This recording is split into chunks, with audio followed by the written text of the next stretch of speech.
नमस्कार दोस्तों, मैं राधिका अब्रोल। आज 8 दिसंबर है और जैसा कि लोग कह रहे हैं कि आज के दिन भारत बंद रहेगा, तो भारत किसी भी दिन बंद नहीं होगा। उसकी वजह ये है कि किसान आंदोलन की आड़ में जो देश विरोधी ताकतें हैं, इनका ना तो किसानों से कोई लेना देना है, ना इनका किसी जाति विशेष से कोई लेना देना है, ना इनका किसी धर्म से लेना देना है। इनका काम है केवल मोदी जी का विरोध करना, फिर चाहे वो धारा 370 के हटने पर हो, चाहे CAA के कानून पर हो, चाहे राम मंदिर के भूमि के जो स्थापना है वहां पर हो, या फिर अब किसानों की आड़ में हो। मैं पूछना चाहती हूँ उन लोगों से जो इस वीडियो को देखेंगे कि क्या CAA का कानून लागू हुआ तो विरोध किस चीज का होता था शाहीन बाग में। आज शाहीन बाग के वही लोग, वही बीबियां जो ऑस्कर विनिंग एक्टिंग वहां करती थी, आज वो यहाँ पहुंच गई हैं। मोदी जी जो बिल लाए हैं किसानों के लिए, मैं आप सब लोगों से वो बिल तो साझा नहीं करना चाहती क्योंकि इतना सिंपल बिल है कि आप उसे खुद समझ सकते हैं। वो बिल उन किसानों के लिए है जो कांग्रेस के राज में आत्महत्या करते थे। आज वो कांग्रेस पार्टी इन लोगों को पीछे से सपोर्ट कर रही है। ये बिल उन किसानों के लिए है, उन किसानों के लिए नहीं जो एक साल का राशन लेकर आज दिल्ली बंद करने की मांग कर रहे हैं। उन किसानों के लिए नहीं जिनके पास काजू बादाम जैसे ड्राई फ्रूट्स हैं खाने के लिए। उन किसानों के लिए नहीं जिनके पास कई एकड़ लैंड है और उनको कभी फर्क नहीं पड़ेगा, जो इस वक्त व्यापारियों से ज्यादा कमा रहे हैं। ये उस किसान भाई के लिए है, ये मेरे देश के उस किसान के लिए है जो आत्महत्या की तर्ज तक पहुंचता है। अगर आज हमने इस बिल का विरोध करा और ये बिल वापस हुआ तो वो मेरा किसान भाई अगले 50 साल तक भी गरीबी में ही मरेगा। मैं पूछना चाहती हूं अरविंद केजरीवाल के समर्थकों से, क्योंकि मैं दिल्ली से निगम पार्षद हूं, भारतीय जनता पार्टी से निगम पार्षद हूं, कि आज अरविंद केजरीवाल जी ने वहां पे एक मोबाइल टॉयलेट वैन लगाई है। दिल्ली में कहीं ऐसी अनाधिकृत कॉलोनीज हैं जहां पे उन मोबाइल टॉयलेट वैन की जरूरत है, लेकिन वो नहीं लगी। केजरीवाल जी ने खुद कौन सा काम करा है किसानों के लिए, मैं पूछना चाहती हूँ। केजरीवाल जी ने खुद कितने किसानों की फंडिंग करी है, मैं पूछना चाहती हूँ। क्या उन्होंने नया रेवोल्यूशन लेकर आए एग्रीकल्चर में, मैं पूछना चाहती हूँ। क्योंकि केजरीवाल दिल्ली की कुर्सी पर है, इसलिए दिल्ली में कोई भी दंगे हो सकते हैं, फिर चाहे वो दंगे डोनाल्ड ट्रंप के आने पर हो, फिर चाहे वो दंगे शाहीन बाग के हो, या अब ये किसान विरोधी ड्रामा, जो किसान विरोधी है ही नहीं, ये मोदी विरोधी है। इसी के साथ मैं एक छोटा सा मैसेज देना चाहती हूं उन लोगों के लिए जो इंडस्ट्री में बड़ा नाम आज कमा चुके हैं, चाहे वो पंजाबी इंडस्ट्री हो या बॉलीवुड, जो आज इन किसानों का समर्थन कर रहे हैं। इतने पैसे होने के बावजूद उन्होंने कितने किसानों को अडॉप्ट किया, कितने किसानों के परिवार को अडॉप्ट किया, कितने किसानों को ऐसी मशीनरी, ऐसी टेक्निक्स लाके दी वर्ल्ड वाइड से कि उनकी फसल में कुछ अच्छा बेटर क्रॉप आ सकता था। अगर मदद करनी थी तो तब करते। आज वहां बैठकर ये कहकर कि हमें खालिस्तान चाहिए, ये कहकर कि हम किसानों के साथ खड़े हैं और हम देश के प्रधानमंत्री का विरोध कर रहे हैं क्योंकि वो किसानों का एक फ्रेंडली बिल लाए हैं, ये समर्थक करना नहीं है मेरे दोस्तों। ये हम जैसे लोगों को भटकाने की एक और फेल्ड अटेम्प्ट होने वाली है।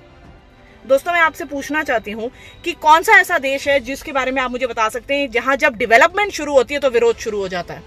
आखिर क्या तकलीफ है MSP से, आखिर क्या तकलीफ है मंडी राज खत्म करने से। आप लोगों को शायद नहीं पता होगा, लेकिन जितनी भी मंडियां होती हैं वो स्टेट गवर्नमेंट के अंडर आती हैं। तो केजरीवाल ने उन मंडियों पे पहले क्यों कुछ नहीं करा?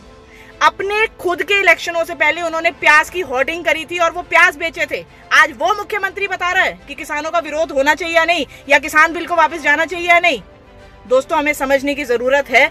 आज मोदी जी ने और उनकी कार्यशैली से ऐसे ऐसे मुद्दे देश की राजनीति से हट चुके हैं जिसपे कुछ पार्टियां 70 साल राज कर गईं और कुछ उन्होंने हमारे किसान भाइयों के लिए नहीं करा। चाहे वो 370 का मुद्दा हो, चाहे वो राम मंदिर का मुद्दा हो। आज जब मुद्दे की राजनीति होने जा रही है तो सारी पार्टियों की ये कोशिश है कि मोदी जी को किसी भी तरीके से बदनाम किया जाए, क्योंकि उनके प्रति कोई भी करप्शन का चार्ज नहीं लग सकता, इसलिए उनके किसी भी नए बिल या एक्ट का विरोध होता है। और आप लोगों से ये रिक्वेस्ट है कि अगर आप कोई भी मांग रखना चाहते हैं किसानों के हित में, तो मांग रखिए कि हम उन्हें और जागरूक करेंगे, मांग रखिए कि हम उन्हें इस बिल के फायदे समझाएंगे, मांग रखिए कि हम और ये बॉलीवुड के एक्टर्स, ये बॉलीवुड के सेलिब्रिटीज हमारे साथ क्यों नहीं खड़े होते जब किसानों को समझाने की बात आती है, क्योंकि इनका काम केवल देश में अराजकता फैलाना है, मोदी जी को बदनाम करना है। तो मेरे लगता है कि ये किसान है, और अगर ऐसा है तो मैं तो कहूंगी कि मेरा देश बहुत अमीर बन गया है कि मेरे देश का किसान भी 1-1, 1.5 लाख के जूते पहन के विरोध करने आया है। दोस्तों, ये विरोध किसानों के हित में नहीं है, ये विरोध इस पूरे देश के नुकसान के लिए है। आज हमारे बीच में एक ऐसा प्रधानमंत्री है जो देश के किसान को, देश के जवान को सशक्त करना चाहता है, और जो मोदी विरोधी ताकतें हैं, जो कांग्रेस पार्टी जिसने 70 साल इस देश को बर्बाद किया है, आज वो इन विरोधियों की फंडिंग कर रही है। और सुनिए कि इनका समर्थन कौन कर रहे हैं। कनाडा में बैठे हुए लोग जो खालिस्तान की मांग के लिए हाँ करते हैं, मैं पूछना चाहती हूँ कि जो लोग खालिस्तान की मांग करते हैं, जो पंजाब को अलग बनाना चाहते हैं, वो उस पंजाब की बात क्यों नहीं करते जो पाकिस्तान में है? उसको क्यों नहीं लेना चाहते? वो खालिस्तान बनाना है तो उसको भी जोड़ो साथ में। मैं ना तो खालिस्तान का समर्थक करती हूँ और ना ही तो हमारे प्रधानमंत्री जी ना तो किसानों के अगेंस्ट हैं और ना ही व्यापारियों के अगेंस्ट।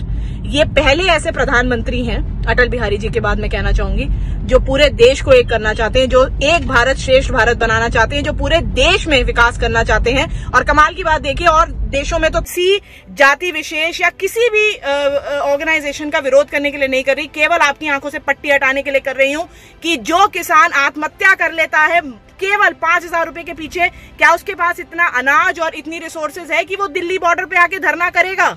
क्या इन लोगों के कपड़े देखकर आपको कहीं से भी लगता है कि ये किसान है? ये किसान नहीं है, ये किसानों के नाम पर राजनीति। वीडियो आपको ठीक लगे, इसमें कुछ भी रीजनेबल लगे तो इसको आगे बढ़ाइएगा, लेकिन इस वीडियो को ये सोच के आगे मत बढ़ाइएगा कि मैं किसी जाति विशेष या किसी ऑर्गेनाइजेशन का विरोध कर रही हूँ। मैं भी अपने देश के किसान के साथ हूँ, क्योंकि मैं जानती हूँ, मैं एक व्यापारी के घर से हूँ। मैं जानती हूँ कि आज अगर हमारे देश का किसान सच में मर गया और उसके साथ गलत हो गया तो ये मेरा भारत देश भूखा मरेगा। और ये वो ही भारत देश है जिसमें कई टन अनाज होल्ड किया जाता है मंडियों में।